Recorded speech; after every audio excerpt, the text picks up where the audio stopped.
Good morning, everybody. Back out here working on the old MR-2. Today is the day the engine is going in. Got a few more things I got to do on this. Got to take off that fuel line, the clutch line down there. I guess I'll probably wait till I get it in there, but got to put our new clutch line on our new transmission.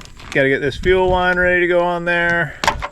Got some adapters for the cooling system. Everything else looks pretty good. The only other thing that I have to address is that, see how this weld right here, it's kind of hard to see on camera, but it just sticks under that bracket, which causes the whole thing to be off just a hair, and I can already tell that's going to be a problem.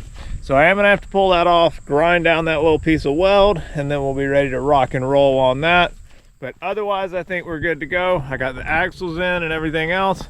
Let's try to stuff this baby on in there. So let's go ahead, we'll head down the hill, prepare the engine and transmission, mate them together, and then carry them up here to stuff them on in. So let's see what we can do. Down here with the engine, as you can see, got everything assembled, got the wiring harness all on it, got all my additional wires ran, everything plugged in. All I gotta do is stuff the starter on there. Once I get the flywheel on there, I have the bolts required to do that. And I have the important piece that I was missing last weekend while this video has been delayed. A pilot bushing. So I went to put it together last week, realized I didn't have a pilot bushing, that it's just an empty hole, of course, because it came off an automatic. So had to grab that. Now we're good to go. So we're gonna go ahead and mate this puppy up to this transmission over here, which I also already got all the mounts on. I'll show you in a minute. And so that'll be good to go, and we can go ahead and carry them on up the hill. We're gonna get that pilot bushing knocked in and then go ahead and mount this flywheel on up. You do have to use these special bolts that will only fit the manual transmission flywheel. If you've got an automatic flex plate on there when you get your engine, go ahead and toss those. They will not work for the manual. Get everything else secured on down, lined up, and then go throw this transmission on. Sorry about my leg being in the way so much, but it's kind of hard to get it on there by myself, and I had to use my knee to keep it pressed against it while I screwed it down. Get all those tightened down real good, and we'll be ready to roll.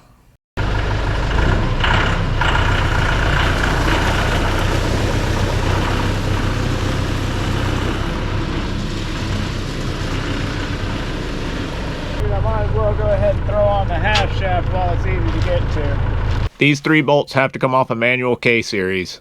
Alright, so I got the starter on it down here. Got everything wired up right there. Even the signal wire put on. I got the clutch line on. I went ahead and took the fuel line off of the car right there so that we can directly snap it on. And so now all I have to do is spin this puppy on around, and then we can slide it into the bucket and slide it under there. So let's go ahead and do that right about now. Got it spun around, stuffed in the bucket, strap going on it just to keep it from moving. I'm gonna try to just slide it right on under. Went ahead, swapped, got the clutch line off, got everything ready to go in there. So let's see if we can slide it under. So getting this thing under there was quite a process. You really need 2 people if you're gonna do it like this, because as soon as I got it out of the bucket, it tended to roll over, and then I had to get under there and pull it back up. But once I did that, it wasn't too bad. I got a little bit of help, and then to get the body to fall over the mounts was quite a task, because it was just hard to get it lined up really right. It would be much easier if you had an engine hoist or something. You could lift the engine up from the bottom, but I did not, so this is what I was working with. Finally figured out the car needed to go a little bit lower, got it down on there, and after much moving, shifting, and twisting, we got all the bolts in. While we were getting it dropped in there, it took quite a while, and my camera did power down. However, it is in there, mounted up on this side. All I got to do now is drop in my cross member, which will allow me to hook this one up and then get the right tilt on it. But it is in there. The MR-2 now has a K24. It's a really tight fit too. It's a good thing I clearanced the firewall, because it almost didn't fit. I've got like about a hand's width maybe over there, but enough that we should be good to go racing. So let's get that subframe on. This wasn't as bad. I just wanted to be very careful when running the bolts in it, because I did have one of them that was stripped out when I took it apart. So I just wanted to be very careful with that. But it wasn't too bad. Just used that floor jack there to hold it up and ran those 4 bolts in. Honestly, it was the easiest one of the 3 mounts for sure. All right, subframe is in. Look at that. Got our mount on there. Everything looks good and straight all the way up. I did have to retap one of these, but that actually was the one that went in the easiest. All the rest gave me fits. But it's in there, bolted all the way up. All 3 mounts attached. So I guess we're gonna be good to go. It does feel pretty sturdy. It doesn't really move much, so that's a good sign. Guess we'll see when we start putting some power through it.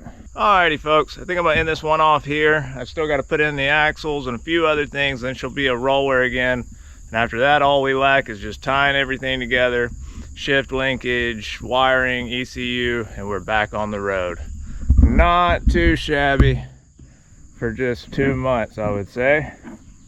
And we're gonna keep trucking on this thing, and it'll soon be a running. It does fit though. I was worried that it wasn't gonna fit.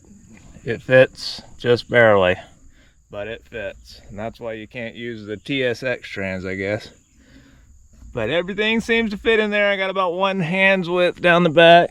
None of my belt or anything is rubbing. As you can see, it's tight, but it does have a little room. And it also looks like I can swap the fuel injectors with the motor in here, which is mostly what I was worried about. But otherwise, it looks like we're good to go. Make sure and tune back in next week where we're gonna throw in the axles, shift linkage, a few other things, get it back down on the ground, and then we'll have a roll-in chassis again. But thank y'all so much for watching. Y'all have a wonderful evening. We will see y'all soon.